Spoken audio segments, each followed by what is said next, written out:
आप देख रहे हैं इंडिया टाउन न्यूज, भारत की बात। नमस्कार, स्वागत है आपका हमारे खास बुलेटिन खबरें राजनांदगांव में और मैं हूं आपके साथ निशा। चलिए खबरों की शुरुआत करते हैं, पर उससे पहले एक नजर आज की हेडलाइंस पर। शहीदों को भावभीनी श्रद्धांजलि, वीरों के बलिदान को नमन। 12 जुलाई शौर्य का दिन, मदनवाड़ा के अमरवीरों को किया गया याद।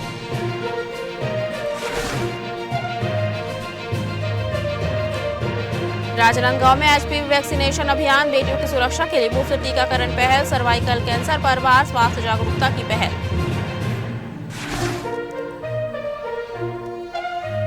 13 पंचायतों को 20 करोड़ की सौगात, गांवों में विकास की रफ्तार तेज। मंडी बोर्ड से बदलेगी गांवों की तस्वीर, राजनांदगांव में करोड़ों के विकास कार्यों का शुभारंभ। बाटगांव में 4000 पौधों का रोपण, एक पेड़ मां के नाम अभियान के तहत आयोजन। डॉक्टर रमन सिंह ने मां की स्मृति में लगाया पौधा।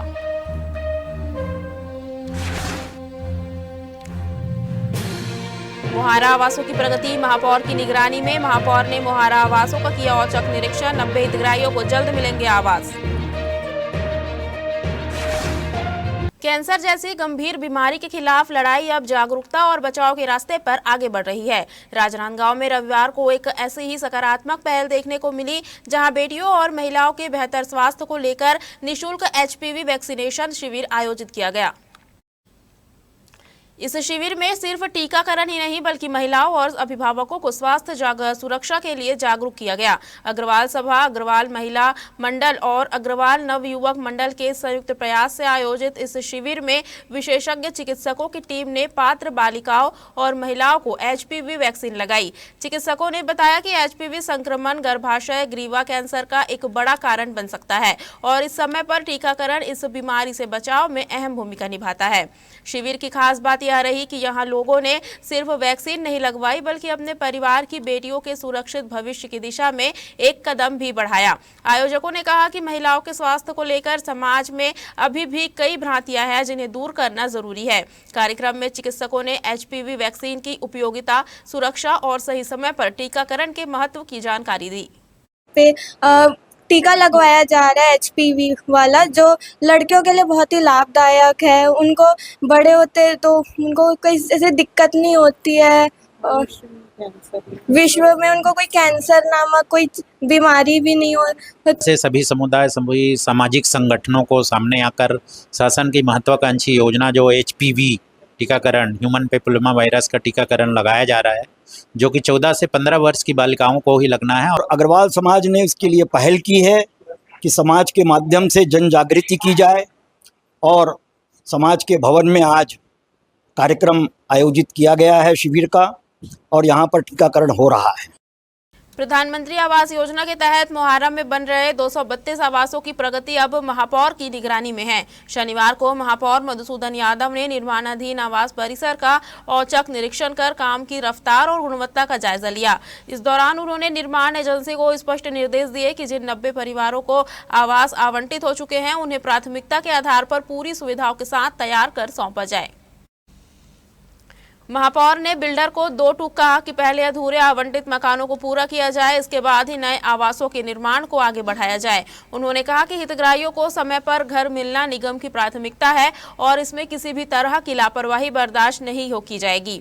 निरीक्षण के दौरान विद्युत व्यवस्था को लेकर भी चर्चा हुई। आवास परिसर में लगाए जा रहे ट्रांसफार्मर के काम में तेजी लाने के लिए विद्युत विभाग से समन्वय करने के निर्देश दिए गए ताकि तैयार आवासों में जल्द बिजली सुविधा उपलब्ध हो सके। इस अवसर पर एमआईसी सदस्य सुनील साहू, आलोक श्रोती सहित तकनीकी अधिकारी मौजूद रहे। खरीफ विपणन वर्ष 2026-27 में धान खरीदी का तरीका बदलने जा रहा है। आपको बता दें, इस बार किसान के धान की एंट्री सिर्फ कागजों से नहीं बल्कि खेत की डिजिटल पहचान से होगी। खेत की तस्वीर, जियो टैग लोकेशन और ई क्रॉप सर्वे की रिपोर्ट तय करेगी कि किसान का धान खरीदी केंद्र तक पहुंचेगा या नहीं। नई व्यवस्था में सर्वे टीम सीधे खेतों तक पहुंचेगी और मौके पर खड़ी फसल का डिजिटल सत्यापन करेगी। फसल की फोटो लेकर उसे ऑनलाइन पोर्टल पर अपलोड किया जाएगा। यानी अब खेत से लेकर खरीदी केंद्र तक धान की पूरी यात्रा डिजिटल रिकॉर्ड के साथ होगी। किसानों के लिए सबसे जरूरी बदलाव यह है कि उन्हें समय पर ई क्रॉप सर्वे, भूमि रिकॉर्ड और फसल संबंधी जानकारी अपडेट करानी होगी। सर्वे में दर्ज रकबा और फसल विवरण ही धान खरीदी का आधार बनेगा। जिन किसानों का डिजिटल सर्वे पूरा नहीं होगा वे धान प्रक्रिया के से बाहर हो सकते हैं। दरअसल सरकार का दावा है कि नई व्यवस्था से फर्जी पंजीयन, गलत रकबा दर्ज कराने और बिचौलियों की भूमिका पर लगाम लगेगी। वहीं किसानों को भी अपने रिकॉर्ड में किसी गलती की स्थिति में सुधार का मौका दिया जाएगा। मानसून की तेज बारिश में अब रेलवे पुलों की सुरक्षा केवल कर्मचारियों की निगरानी पर निर्भर नहीं रहेगी। दरअसल दक्षिण पूर्व मध्य रेलवे ने पुलों पर ऐसी तकनीक तैनात की है जो नदी के बढ़ते जलस्तर को खुद महसूस कर रेलवे को समय रहते खतरे की जानकारी देगी। आपको बता दें, रेलवे के 12 महत्वपूर्ण पुलों पर लगाए गए सेंसर आधारित वाटर लेवल मॉनिटरिंग सिस्टम 24 घंटे नदी के पानी की हर हलचल पर नजर रख रहे हैं। जैसे ही जलस्तर चेतावनी या खतरे के निशान के करीब पहुंचता है, सिस्टम तुरंत अधिकारियों और इंजीनियरों के मोबाइल पर SMS अलर्ट भेज देता है। यानी अब नदी के उफान का इंतजार नहीं होगा, बल्कि खतरे के संकेत पहले ही मिल जाएंगे। इसके अलावा यह सिस्टम ट्रैक मैनेजमेंट सिस्टम से भी जुड़ा है, जिससे जलस्तर में अचानक बदलाव की जानकारी संबंधित अधिकारियों तक पहुंचती है। सहायक मंडल अभियंता, PWI और अन्य अधिकृत अधिकारियों के मोबाइल नंबर इसमें दर्ज किए गए हैं। राजनांदगांव जिले के गांवों में विकास की नई इबारत लिखने की तैयारी शुरू हो गई है। ग्रामीण इलाकों में सड़क, नाली, पुलिया और सामुदायिक सुविधाओं से जुड़े करोड़ों रुपए के कार्यों का आज शुभारंभ और लोकार्पण किया गया। मंडी बोर्ड के माध्यम से 13 ग्राम पंचायतों को करीब 20 करोड़ 67 लाख रुपए की विकास कार्यों की सौगात मिली है। गांवों की तस्वीर बदलने और ग्रामीण अर्थव्यवस्था को मजबूती देने के उद्देश्य से आयोजित कार्यक्रम में विधानसभा अध्यक्ष डॉक्टर रमन सिंह, कृषि मंत्री रामविचार नेताम सहित कई जनप्रतिनिधि और अधिकारी मौजूद रहे। इस दौरान ग्रामीण अधोसंरचना से जुड़े कई महत्वपूर्ण कार्यों का भूमि पूजन और लोकार्पण किया गया। इन परियोजनाओं में सड़क निर्माण, CC रोड, नाली निर्माण, पुलिया, सामुदायिक भवन सहित अन्य जन सुविधाओं के कार्य शामिल है। जनप्रतिनिधियों ने कहा कि मजबूत अधोसंरचना से न केवल ग्रामीणों को बेहतर सुविधाएं मिलेंगी, बल्कि कृषि गतिविधियों और स्थानीय विकास को भी नई दिशा मिलेगी। कार्यक्रम में अधिकारियों को भी सभी निर्माण कार्य तय समय और गुणवत्तापूर्ण तरीके से पूरा करने के निर्देश दिए गए। वहीं ग्रामीणों ने लंबे समय से लंबित जरूरतों को पूरा करने के लिए शासन का आभार जताया। कुल मिलाकर मंडी बोर्ड की इन परियोजनाओं से राजनांदगांव के ग्रामीण क्षेत्रों में विकास की रफ्तार तेज होने की उम्मीद है। कृषि विभाग के माध्यम से माननीय मंत्री जी की उपस्थिति में, रामविचार जी के, सांसद जी की उपस्थिति, संतोष जी के करीब 20 करोड़ से ज्यादा के कामों का भूमिपूजन और लोकार्पण हुआ। ये आदर्श मंडी है, यहाँ पे डॉक्यूमेंट भी है, यहाँ पे मॉल भी है, यहाँ पे रेस्ट हाउस भी है, यहाँ पोस्ट ऑफिस भी है, बैंक भी है। और यहाँ 2 मांग रखे थे जिसको बोलने माइक में नहीं बोल पाया, अब बोल देता हूँ। कृषि उपज मंडी में सुरक्षा के लिए चौकी खोलने की मांग रखे थे, तो कृषि उपज मंडी के प्रांगण में पुलिस चौकी खोला जाएगा और नेशनल हाईवे से जोड़ने का मांग इस व्यापारी और किसानों ने रखा था कि NH से जुड़ जाए। NH से इस कृषि उपज मंडी को जोड़ने के लिए मंजूरी आगे वाले समय में दी जाए। जी 20 लाख करोड़ का डॉक्टर साहब द्वारा दिया गया है विकास कार्यों के लिए, जिसमें सभी लोकार्पण हमारा मंडी के अंदर 3 कार्यों को हो रहा है। 30 दुकान सब्जी मंडी के लिए है और 20 दुकान जो है अनाज मंडी के लिए है। और ये जो जहाँ पे डॉक्टर साहब यहाँ पे आएंगे, इनकी लोकार्पण है ये सेठ की। तो 297 का अभी लोकार्पण हो रहा है, 2 करोड़ 97 लाख का। और शेष जो कार्य है, जो कलेक्टर साहब जो एजेंसी बने हुए हैं मंडी क्षेत्रों पे, विधानसभा क्षेत्रों पे, वहाँ के कार्य का भूमि पूजन है। वक्त हो चुका है छोटे से ब्रेक का। बने रहिए इंडिया टाउन न्यूज के साथ। क्या आप बाल झड़ने से परेशान हैं? अब अपनाइए प्रकृति की शक्ति, पाइए घने चमकदार बाल और खूबसूरत दमकती त्वचा। प्रकृति का वरदान Rukhsana shine herbal beauty combo kit, प्राकृतिक जड़ी बूटियों से तैयार। अब पाइए खूबसूरत चमकते बाल और त्वचा। हर्बल गुणों से भरपूर ये कॉम्बो आपके बालों और त्वचा की देखभाल में मदद करता है। अब उपलब्ध Amazon, फ्लिपकार्ट और नीचे दिए गए लिंक पर अभी ऑर्डर करें और हर्बल केयर का अनुभव लें। छत्तीसगढ़ राज्य अनुसूचित जनजाति आयोग के उपाध्यक्ष एमडी ठाकुर के छुरिया पहुंचने पर भाजपा कार्यकर्ताओं ने जोरदार स्वागत किया। लेकिन यह दौरा सिर्फ स्वागत तक सीमित नहीं रहा, बल्कि आदिवासी समाज के मुद्दों, संगठन की मजबूती और सरकार की योजनाओं को अंतिम व्यक्ति तक पहुंचाने के संकल्प का मंच भी बन गया। मां शीतला मंदिर में पूजा अर्चना से शुरू हुआ कार्यक्रम वीरांगना रानी दुर्गावती को नमन करते हुए विश्राम गृह में आयोजित सभा तक पहुंचा, जहां ठाकुर ने अपनी नई जिम्मेदारी को लेकर बड़ा संदेश दिया। विश्राम गृह में आयोजित स्वागत कार्यक्रम में एमडी ठाकुर ने कहा कि आयोग की जिम्मेदारी उनके लिए केवल एक पद नहीं, बल्कि अनुसूचित जनजाति समाज के विश्वास और उम्मीदों को पूरा करने का अवसर है। उन्होंने कहा कि समाज के अधिकारों की रक्षा, समस्याओं का समाधान और शासन की योजनाओं का लाभ जरूरतमंदों तक पहुंचाना उनकी प्राथमिकता रहेगी। ठाकुर ने मुख्यमंत्री विष्णुदेव साय, विधानसभा अध्यक्ष डॉक्टर रमन सिंह और भाजपा नेतृत्व का आभार जताते हुए कहा कि पार्टी ने जिस भरोसे के साथ उन्हें दायित्व सौंपा है, उसे पूरी ईमानदारी और समर्पण के साथ निभाएंगे। उन्होंने कार्यकर्ताओं से भी सरकार की योजनाओं को गांव-गांव तक पहुंचाने और संगठन को मजबूत करने की अपील की। इसके साथ ही कार्यक्रम में भाजपा पदाधिकारियों और जनप्रतिनिधियों की मौजूदगी ने इसे राजनीतिक रूप से भी खास बना दिया। जिले में किसानों के लिए एग्रीस्टेक पंजीयन को अनिवार्य कर दिया गया है। कलेक्टर तुलिका प्रजापति ने राजस्व और कृषि विभाग की संयुक्त बैठक में अधिकारियों को निर्देश दिए कि सभी किसानों का पंजीयन समय पर पूरा कराया जाए, ताकि उन्हें सरकारी योजनाओं और धान खरीदी जैसी सुविधाओं का लाभ मिल सके।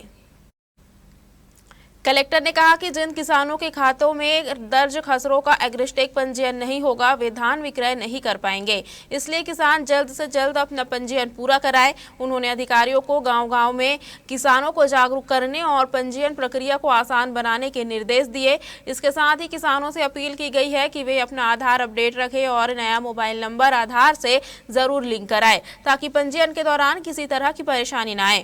इसके अलावा बैठक में जिले में चल रहे बस्तर मुन्ने कार्यक्रम की भी समीक्षा की गई। अधिकारियों को निर्देश दिए गए कि सर्वे और सत्यापन का काम पूरी पारदर्शिता से किया जाए, जिससे पात्र लोगों को योजनाओं का लाभ समय पर मिल सके। राजनांदगांव विकास खंड के ग्राम बाटगांव में एक पेड़ मां के नाम अभियान के तहत बड़े स्तर पर वृक्षारोपण किया गया। इस दौरान 4000 पौधे लगाए गए और पर्यावरण संरक्षण का संदेश दिया गया। कार्यक्रम में विधानसभा अध्यक्ष डॉक्टर रमन सिंह ने अपनी माता स्वर्गीय सुधा देवी सिंह की स्मृति में पौधा लगाया। इस अवसर पर डॉक्टर रमन सिंह ने पौधों की देखभाल के लिए सोलर पंप सहित बोरवेल लगाने और वृक्षारोपण स्थल को बच्चों के लिए बाग उद्यान के रूप में विकसित करने के लिए 10 लाख रुपए की सामग्री देने की घोषणा की। उन्होंने कहा कि जहां बड़े स्तर पर पौधारोपण होगा, वहां भी बच्चे के लिए ऐसे उद्यान बनाए जाएंगे। डॉक्टर सिंह ने कहा कि पेड़ केवल आज की जरूरत नहीं, बल्कि आने वाली पीढ़ियों के लिए सबसे बड़ी धरोहर है। इसके अलावा कार्यक्रम में सांसद संतोष पांडे ने कहा कि पौधारोपण सबसे बड़ा पुण्य कार्य है। पेड़ जीवन का आधार है, इसलिए उन्हें लगाना ही नहीं, बचाना भी जरूरी है। उन्होंने बताया कि केंद्र और राज्य सरकार जल संरक्षण, पर्यावरण सुरक्षा और किसानों के हित में कई योजनाएं चला रही है। वहीं महापौर मधुसूदन यादव ने कहा कि जिले में इस वर्ष तापमान 48 डिग्री तक पहुंच गया था, जिससे हरियाली बढ़ाने की जरूरत और भी बढ़ गई है। उन्होंने बताया कि पिछले वर्ष लगाए गए 1400 पौधे सुरक्षित है, जो ग्रामीणों की जागरूकता का अच्छा उदाहरण है। आपको बता दें, कार्यक्रम में पर्यावरण संरक्षण में बेहतर कार्य करने वाले लोगों और चित्रकला एवं निबंध प्रतियोगिता में उत्कृष्ट प्रदर्शन करने वाले विद्यार्थियों को सम्मानित किया गया। साथ ही निःशुल्क पौधा वितरण वाहन को भी रवाना किया गया। 12 जुलाई 2009 यह तारीख छत्तीसगढ़ के इतिहास में वीरता, बलिदान और साहस की अमिट पहचान बन चुकी है। इसी दिन मदनवाड़ा कोरकोट्टी के जंगलों में हुए भीषण नक्सली हमले में तत्कालीन राजनांदगांव पुलिस अधीक्षक विनोद कुमार चौबे सहित 29 वीर जवान मातृभूमि की रक्षा करते हुए शहीद हो गए थे। इन अमर बलिदानियों की स्मृति में हर वर्ष 12 जुलाई को शहादत दिवस मनाया जाता है। इस वर्ष भी शहीद स्मारक पर श्रद्धांजलि सभा आयोजित की गई, जहां जनप्रतिनिधियों, प्रशासनिक अधिकारियों और बड़ी संख्या में नागरिकों ने पुष्पांजलि अर्पित कर वीर सपूतों को नमन किया। कार्यक्रम में मुख्य रूप से सांसद संतोष पांडे, पूर्व सांसद अभिषेक सिंह, महापौर मधुसूदन यादव, पर्यटन मंडल के अध्यक्ष नीलू शर्मा सहित अनेक विशिष्ट अतिथि उपस्थित रहे। सभी ने शहीदों के अदम्य साहस और सर्वोच्च बलिदान बलिदान को याद करते हुए कहा कि देश की सुरक्षा के लिए दिया गया उनका योगदान सदैव प्रेरणा स्रोत रहेगा। श्रद्धांजलि सभा के दौरान वातावरण भावुक और गौरवपूर्ण रहा। शहीदों के सम्मान में 2 मिनट का मौन रखकर उन्हें श्रद्धा सुमन अर्पित किए गए। वक्ताओं ने कहा कि मदनवाड़ा की यह धरती केवल एक घटना की साक्षी नहीं बल्कि उन वीरों के अमर शौर्य की प्रतीक है जिन्होंने अपने प्राणों की आहुति देकर आने वाली पीढ़ियों को कर्तव्य और राष्ट्रभक्ति का संदेश दिया। 12 जुलाई 2009 को राजनांदगांव के ऐसे वीर स्वर्गीय श्री विनोद चौबे के नेतृत्व में 29 जवान नक्सलवाद के खात्मे के लिए मोर्चे पर डटे रहे। उनकी शहादत हुई और आज उन्हें स्मरण करने के लिए, पुष्पांजलि श्रद्धांजलि अर्पित करने के लिए पूरा राजनांदगांव उमड़ा है। हम उन्हें केवल स्मरण मात्र नहीं बल्कि जो सौगंध हमारी सरकार ने लिया था उसे पूरा करने का काम भी किया। आज वे जहां भी होंगे उनकी आत्मा को शांति मिलेगी कि पूरे देश से नक्सलवाद का समापन हो गया। आज सब वीर शहीदों के पुण्य स्मरण के लिए हम सब इकट्ठे होते हैं और आप सबकी भावना देखकर लगता है कि इतने सारे लोग हमारे साथ हैं और हम सब मिलकर, अभी जैसा कहा जा रहा है कि नक्सलवाद खत्म हो गया है, तो ये एक सिर्फ उपलब्धि नहीं है, उन वीर शहीदों के प्रति सम्मान है जो अभी तक इस धरती के लिए बलिदान देते आए हैं। और हम सबके जीवन में दुख तो है मगर एक संतोष भी है कि जिस उद्देश्य के लिए वीर शहीदों ने अपना सर्वस्व त्याग दिया वो आज उनका उद्देश्य पूरा हुआ। 12 जुलाई का दिन न सिर्फ राजनांदगांव जिले के लिए बल्कि पूरे देश के लिए एक ऐसा दिन था जब देश की आंतरिक सुरक्षा को लेकर स्वर्गीय विनोद चौबे जी और उनके साथ 29 जवान शहीद हुए थे। नक्सलवाद का दंश बड़े लंबे समय तक छत्तीसगढ़ ने और पूरे देश ने सहन किया है। आज इस दिन पर हम सब एकत्रित हुए हैं आदरणीय चौबे जी और 29 जो हमारे शहीद जवान थे पुलिस के, उन सभी के प्रति श्रद्धांजलि अर्पित करने, उनके परिवार के साथ खड़े होने, संवेदना व्यक्त करने और कहीं ना कहीं नक्सलवाद के इस मोर्चे पर एक लंबी लड़ाई चली है और केंद्र सरकार और राज्य सरकार के सहयोग से, बस्तर और पूरे छत्तीसगढ़ के लोगों के सहयोग से इस लड़ाई पर एक विजय की ओर हम बहुत तेजी से आगे बढ़ गए हैं। हमारे खास बुलेटिन खबरें राजनांदगांव में फिलहाल इतना ही। अब मुझे दीजिए इजाजत और आप देखते रहिए इंडिया टाउन न्यूज, भारत की बात। नमस्कार। आप देख रहे हैं इंडिया टाउन न्यूज, भारत की बात।